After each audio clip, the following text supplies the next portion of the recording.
everybody, and welcome to another episode of And Just Like That, We Found Therapy. I am delighted to be joined today by Jessica Fern. She is a psychotherapist, trauma expert, and author whose groundbreaking work bridges attachment theory with the full spectrum of how we love. She is the mind behind Polysecure, Polywise, and her latest, Transforming the Shame Triangle, books that have changed the way millions of people understand themselves and their relationships. Welcome, Jessica. How are you? I'm good. Thank you, Isabel. I love your latest book because I think it really bridges into today's episode that we're going to discuss, which is season 3, episode 16 of Sex and the City, Frenemies. And we get introduced to this episode with Miranda getting ready for a first date. She's super excited. And then she basically 3 hours into waiting for the first date to arrive, she calls Carrie and she's like, I think I'm being stood up. What do you think about this? When do you think that it's like a time to call, I'm sorry for the pun, the death of the first date that is not going to arrive? Because I've been there where I'm like, I don't want to seem too eager. So when do I text? 15 minutes into the waiting, or don't text at all? Just get the message. 3 hours to me seemed way long, personally. Yeah. I think it was the age of the landline. Totally. It was still the time of the landline. That's right. There wasn't texting, because now it would be like, 15, 20 minutes you would text and be like, hey, I'm waiting for you, or running late. Yeah. So I love that Miranda is trying to be like super okay with it. And she's like, you know what? I am older now. This hasn't happened to me in years. Like, I don't understand. I should have been smarter. I can't believe he's standing me up. Do you want to go out for a drink? Carrie says no, she has to work because she's been invited to do these lectures at the Learning Annex. But Miranda decides that she's going to call the landline that Will, who's this cutie that she met at Starbucks, gave her. And she calls and a woman answers and she's like, hi, is Will there? She's like, no, this is William's mother. She's like, well, I'd like to tell you, you've raised somebody who stands people up on dates. And the mother's like, I'm so sorry, Will's dead. And long story short, yes. Do you think, like, I'm not sure that I would have given it to the mother like that. Like, do you think that that was an appropriate reaction from Miranda to be like, you know what, you raised a fuck boy? It was heavy-handed. I talk about this a lot with clients who really take things personally. And I'm like, come up with 3 legitimate reasons that they could not be texting you back or calling that don't have to do with you. And, one of it is always like, maybe their phone died, or maybe something difficult happened to them. And I always joke, and maybe they were abducted by aliens. I don't say maybe they died, but as I was watching this, I was like, this is what I'm talking about. Like, to be more generous with people about maybe why they aren't reaching out. Yeah. And I think the girls comment about this at brunch where they're like, well, that explains why they stopped calling. I know, she said at least you weren't stood up. It was better that he died because at least he didn't stand her up. Which is, I agree. It's a better outcome for Miranda. Right. But as the introduction to the episode is happening and we see Miranda being stood up, we also see Samantha getting like veiled in her bedroom, having the best time of her life. Charlotte having a very frustrating encounter with Trey because they're still kind of like trying to figure out their bedroom problems.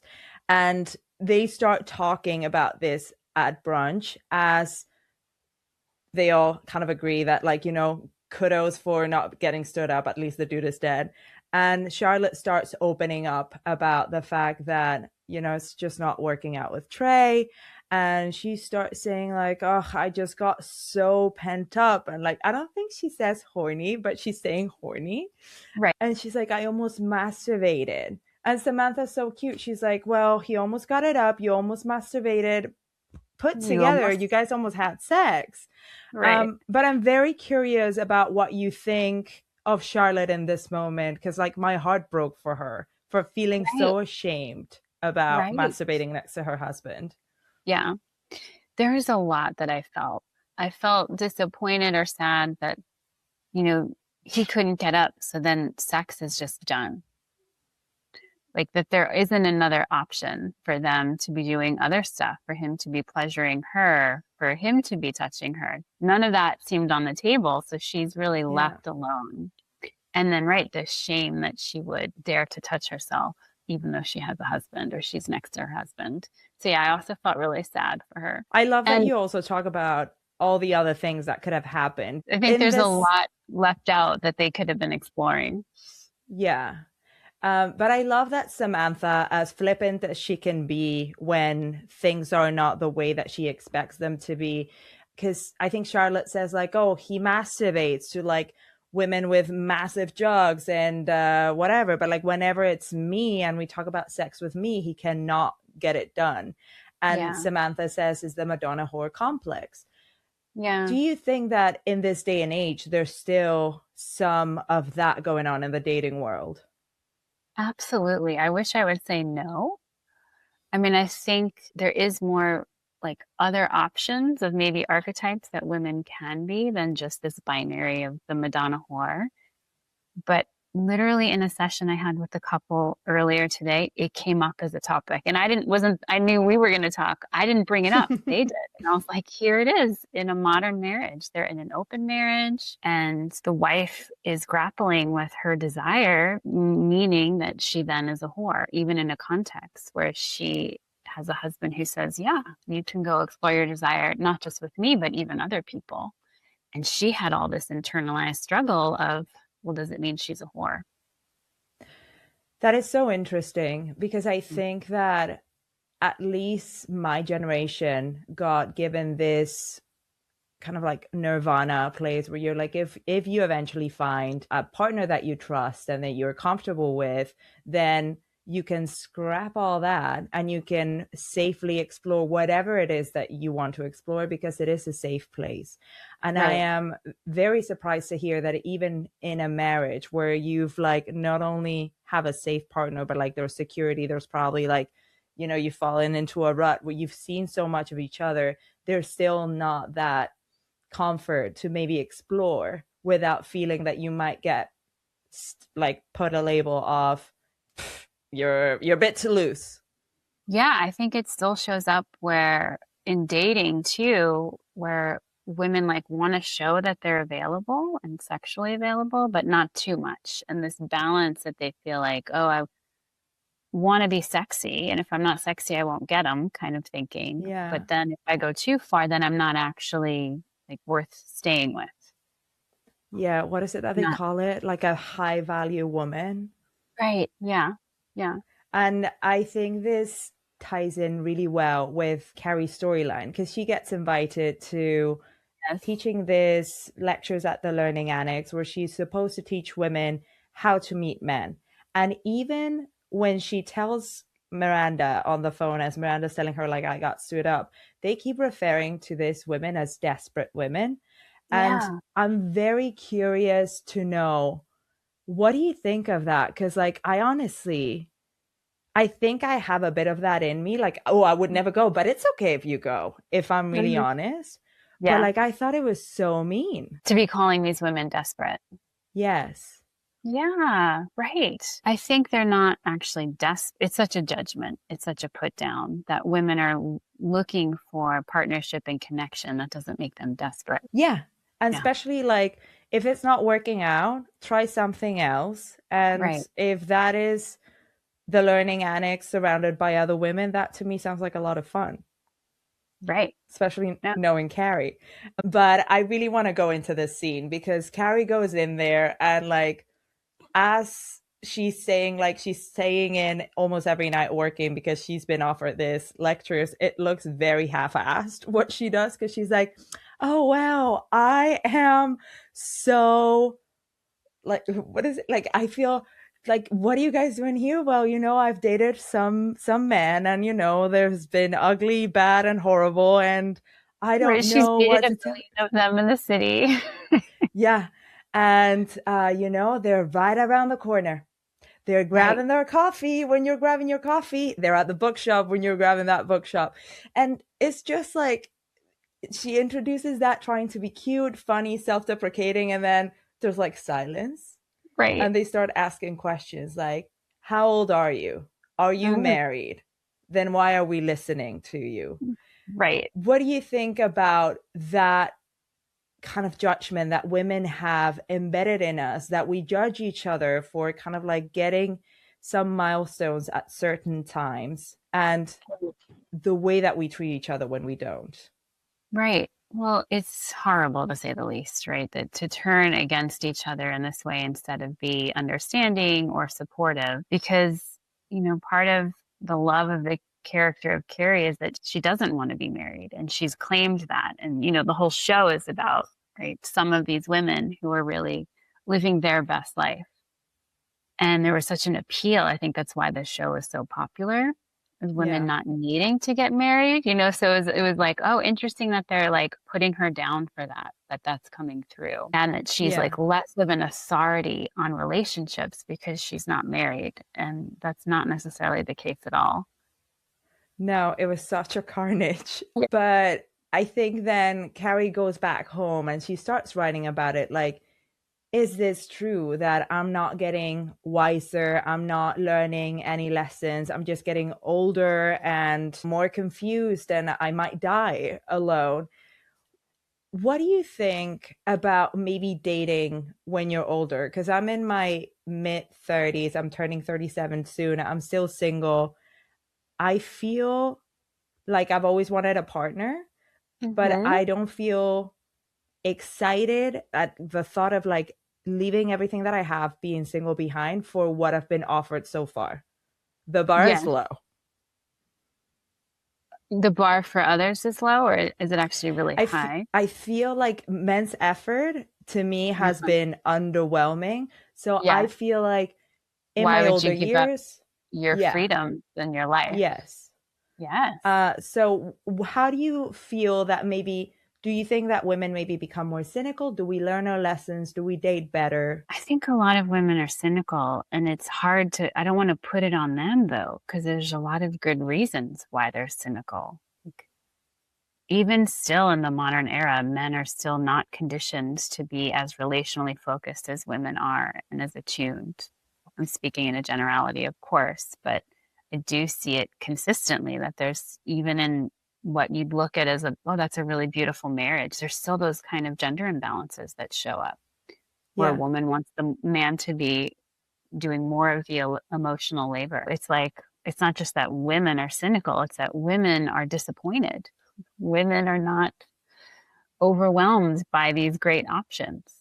Yeah. It's tough because I think at least my generation, it's still very much on the Disney happy ending. So like you're Yeah. wired to that happy ending be the end all be all. And like apparently the only credential that the women wanted from Carrie to give She was married. advice.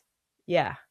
But I think hopefully I haven't become cynical. I'm just like more aware of like time passing. So I'm quicker to say like, you know what, not for me. Right.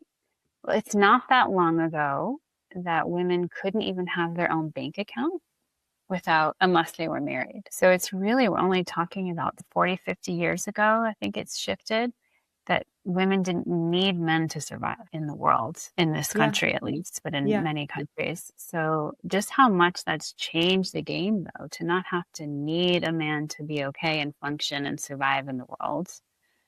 Women can do it themselves now. So the needs Yeah. have really lifted. Yeah. The bar should be raised. And after this, we're at the wake. Miranda has brought Carrie with her, and Carrie's very funny because she's like, first she comments on the fact that I was like, oh my god, an open casket, I can't look, I've never seen the dead body. And she was like, oh, he was He's so cute. cute. Yeah. And they go to the wake, and Carrie's just like, oh my god, this is what I should tell my pupils to come and look for men. It's like packed with Right. men that are so hot and young.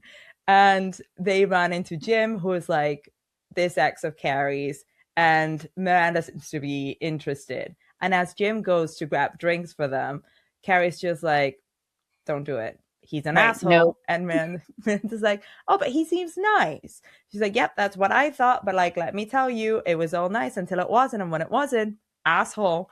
She's like, well, okay, you go do your thing. I'll go and have a drink with Jim. They end up exchanging numbers and making plans to go out. I'm curious, where do you stand? And I know that you have two books called Polyamorous and Right. Polywise, but where do you stand on maybe dating a friend's ex? Personally, I wouldn't. And yet I've seen other people who have been able to navigate it well. I appreciated in the episode that Miranda, they're walking and talking a scene or two later, and she really checks Yeah. in with her and makes sure Yeah. it's okay and sort of gets the green light. So I thought that was a really nice example of how the friendship was put first. I mean, I was thinking about it. I was like, oh, right. In sort of high school, there was this group of friends. We all grew up together and everyone kind of dated each other in those years. And we navigated it okay. But so much of my close female friendships are about processing our relationships. So it would be really strange actually to then go and date a friend of mine's ex who I probably processed a ton of that relationship with them. And it would feel like a betrayal, even Yeah. if I got the blessing. No, I have to agree. It's so weird. But then the girls are at brunch, and this is a point in the show that I found very interesting because they really put Samantha and Charlotte's views on sex head to Yeah. head. Because we obviously know that Charlotte is going through a lot with Trey, where she's not getting anywhere with him and their relationship. And Samantha's just like, is it boasting? I think it's boasting about the fact that she got like dick Had six down good with yeah. orgasms. And she always looks so relaxed and so Yeah. happy. And Charlotte, you can tell that she's angry, and she's like, what does he even do? And she's like, I don't know. It's like, what do you mean you don't know? You slept with him. And she's like, exactly, I don't need to know. And they Right. start having kind of like this two opposing female versions of how we should relate to sex. And I'm That's really right. curious to know what you think about this. Like, how do you think that maybe social norms shape the way that women judge each other about our sexual choices? Yeah, right. Because one of those social norms is that like sex is supposed to be sacred within the container of marriage and it's allowed there, but it shouldn't go outside of that. And then here we have the other character that's like, be a sex goddess, embrace your pleasure and your desire and go for it. And it doesn't have to be in a relationship. So, yeah, I think culture has a big deal to do with it. And even if people aren't religious themselves, like the religions that were around them growing up really have an influence on this. Yeah, of course. But I think they kind of like point at each other, and Samantha is just like so hurt because I think Charlotte almost calls her a slut, and she's like, I'm a what? I'm a what? And she Right. says, like, I at least have sex. And it's just so ugly. But then Samantha says, like, you know what? Everyone can forget about coming with me to Samba. I guess Samba was opening in Right. New York. Yeah. And she's like, nobody's invited. So Charlotte kind of like goes and feels very self-righteous about the way that she relates to sex. And so does Samantha. And they kind of go on their separate ways. And then Miranda and Jim are out again on a date. And it's kind of sweet. And then Miranda calls Carrie and she's like, I really like him. He's just Right. super sweet. And Carrie's super confused. And Miranda's like, listen, he says wonderful things about you. So I feel weird dating somebody that you don't like. Will you please go out and check him out again? What do you think about being in that conundrum of seeing somebody who your best friend hates? Right. I appreciated that she was like, it seems like he's changed. And will you at least hang out so we can update the narrative that he's Yeah. grown? So I thought it was So a you good think, solution. because Yeah. sometimes I'm like, okay, let's just keep them separate. They're not meant to be. But Yeah, I I think also, these friends are too close for that, yeah. right? There's certain friendships where it's like, oh, if my partner and my best friend don't get along, somewhere along the way, this isn't going to work. Yeah. Do you think that it's okay? Because if I put myself in Miranda's shoes, I'd be talking to Jim and being like, okay, can you please make an effort to be super nice? Do you think it's fair to maybe put that kind of pressure on your partner, or you should just let it play out? I would let it play out. Okay, But I good think to she know. was wanting to bring them together to bridge the gap. Yeah. And sort of have Uh, them see each other, 8 years later or something. yeah. I think being fair to Miranda, she generally thought that Jim was a good dude. So that's why she Exactly. was, yeah. Right. And they play Uh, it to us that way too, where we're like, oh, he has grown. He seems like yeah. a great guy. Like we're along on that ride. There's just teeny tiny red flags where he's like hyper aware of the details and like very stuck in holding some certain grudges. But yeah, otherwise he seems like a nice guy. Mhm. um but then because Charlotte has gone off to like live her best life as the self-righteous pure woman that she is, she reconnects with her sorority sisters and they're all at Yeah. lunch and sharing about their marriages, and I think somebody says like, oh, I remember being newlywed, we Yeah. didn't leave the bedroom, and I was like, oh my god, Rachel. It's like, what? Right. It's us, just girls. And I Right. think Charlotte takes this cue to be like, well, my husband cannot get it up. Don't you Right. just want to be like just pounded once, like every once in a while? And like Yeah. everybody's like, oh my God, Charlotte, I think you've had enough to drink. Like, leave. Yeah. And Charlotte's like, fine. What do you think about this scene? What do you make of it? Do you think that Charlotte overshared, or do you think that the other girls are just like fake? All of the above. I mean, I think she didn't read the room, right? Yeah. Clearly, these women were more buttoned up, and just saying we were newlyweds that didn't get out of the bed was already too scandalous to bring to Yeah. the table. And that comment opened the door for her to reveal. But yeah, she goes into more like graphic detail. She gets too explicit for the crowd, right? The Yeah. head banging against the headboard. Right? Yeah. But I So yeah, love that to her sorority girl, she was Samantha and she wore it with exactly. pride. Right. I love how they play in this episode the relativity, right? She's Yeah. now the Samantha of this foursome of Yeah. women. While Samantha is meeting Claire Ann, who is like even more out there than she is, and she turns into her own Charlotte. Right. But this next scene that I want to dissect is one of my favorite scenes of Sex in the City. One, because I think Charlotte looks gorgeous, but also because of what happens.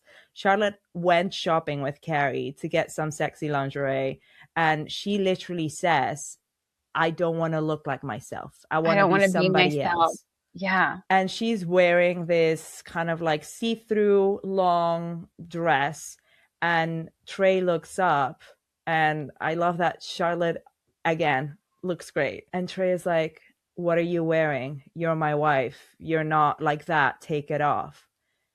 Which is honestly, I was thinking, if I were as vulnerable as to show my naked body in a way that is like a bit out there for the Yeah. person that is supposed to love me whole, and he puts me down like that, I'd be crushed.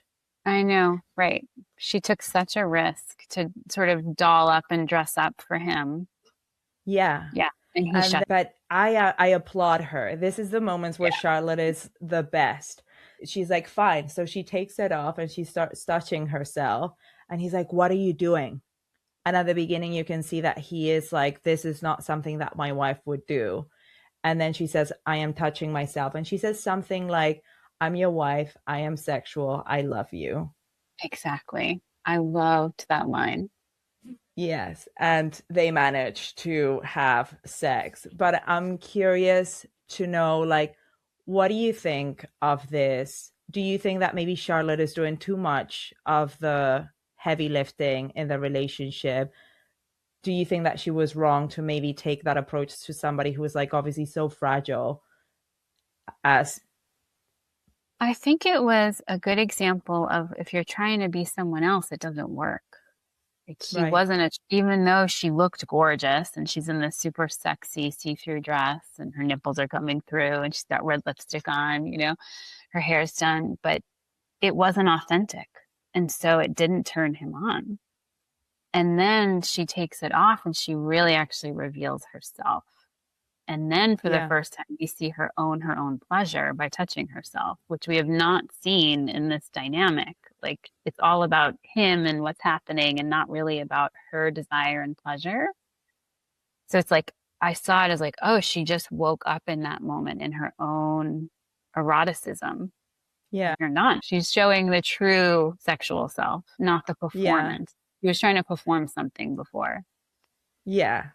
And I think she's very goal oriented. So she's super Yes. happy. I don't think probably the sex wasn't that good, but she's I very think they happy said that it she was got a a minute and result. a half, but she's Yeah. happy. She's so happy. And she says she knew that the person that would appreciate this the most was Samantha. And they Right. call each other and they completely put aside the fact that they had a massive fight. And they have like a really cute exchange where they go back into their respective roles, but they share that. And the episode closes with Carrie going back to the Learning Annex. And she's just like, oh my God, can you believe that some people asked for a refund after my first lesson? So she rocks up, and there's like a whole of 6 women Right. left at this And lesson. originally there was like 100 women in the room. Yes. And she's just like, okay, well, we're not going to learn how to meet men over here. So, like, grab your purses and, like, we're going to the bar. And that's how the episode closes. So I'm going to catapult this into the advice to the girls. Yes. So for Carrie, how Yes. would you have handled that lesson? Where would you say that you can find men? I tell people to go with where they actually want to be. So, I mean, some people are dating successfully on the apps. Some people hate the apps, but I'm seeing a lot of people like follow your interests in social spaces, of course. They can't really be just individual interests, right? Where you're home by Yeah. yourself. If someone's taking a dance class, I literally had this week, and they're like, yeah, I met someone because I'm going out and dancing and someone wants to dance with me, and voila, there it was, because they didn't want to get on the date apps. Yeah. So kind of following yourself and where you want to be in the world, even if that's a bookshop or a coffee store, whatever. Yeah. I flip those words. I'm also seeing a lot of people get set up by friends, and that isn't like old school yet potentially successful way that it works as well. Yeah.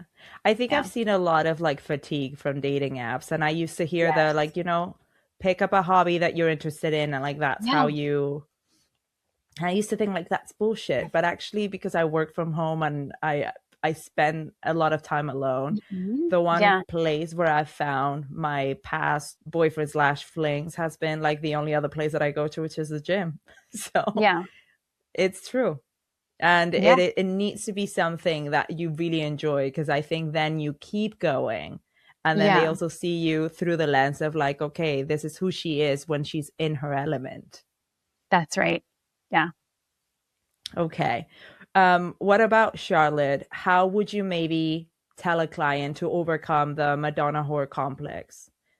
And I'm Yeah. curious because I know that maybe this comes too close to like the non-disclosure that you have with your clients, but like I'm curious to know if the marriage that you were talking about before was her own, like she had that in her head, or was the husband that That's a thought, great, and it's confidential because they're right now just right two floating humans who don't know. It was not in their dynamic, thankfully. Her husband is great and is not imposing that Madonna whore onto her. But what we processed today was she felt the cultural legacy burden of it, of generations and generations of women who have held that within them.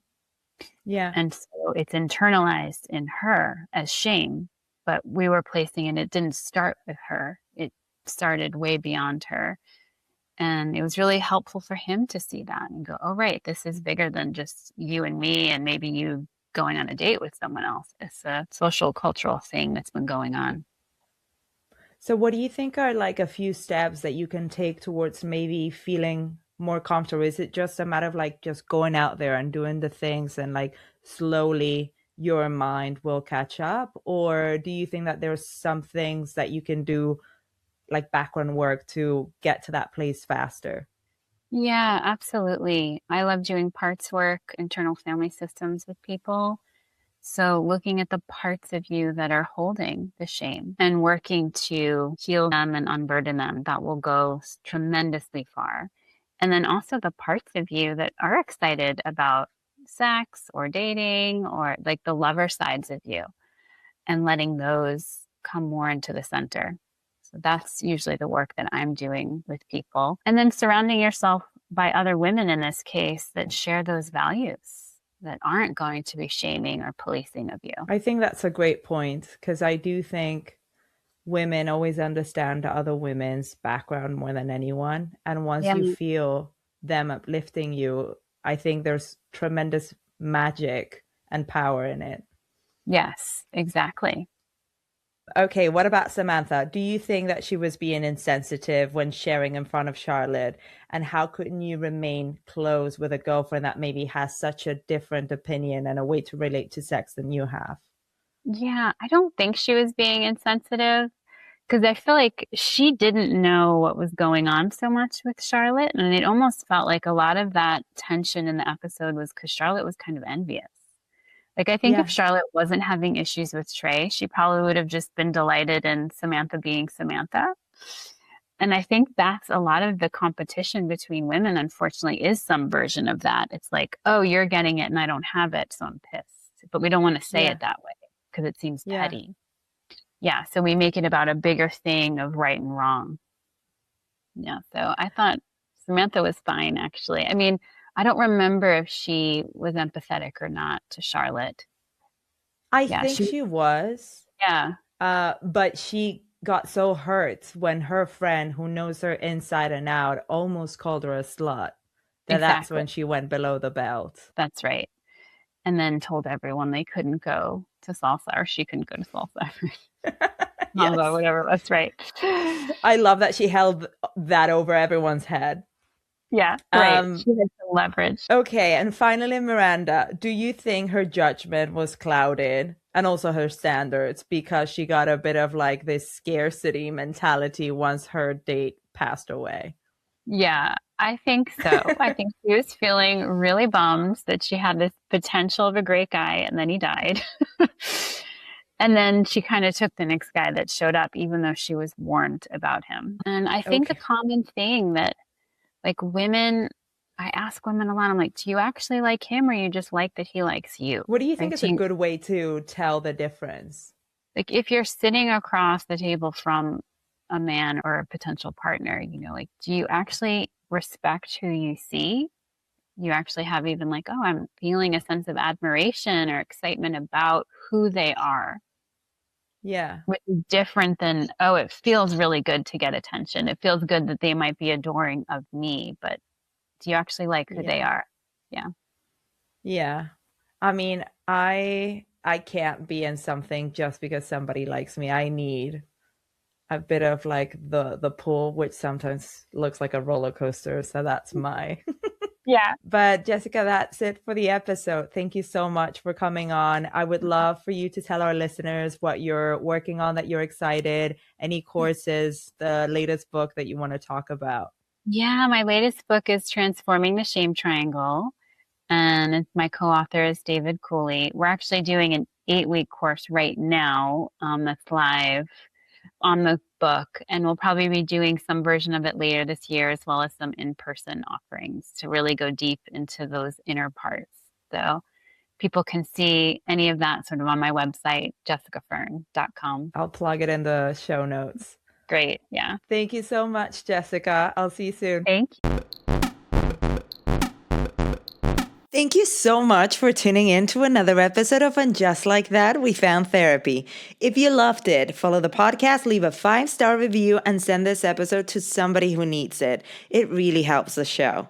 And don't forget about our new segment this season, He's Not Your Mr. Big. If you have a love dilemma you want answered by one of our in-house experts, you can now submit directly through the form on my website.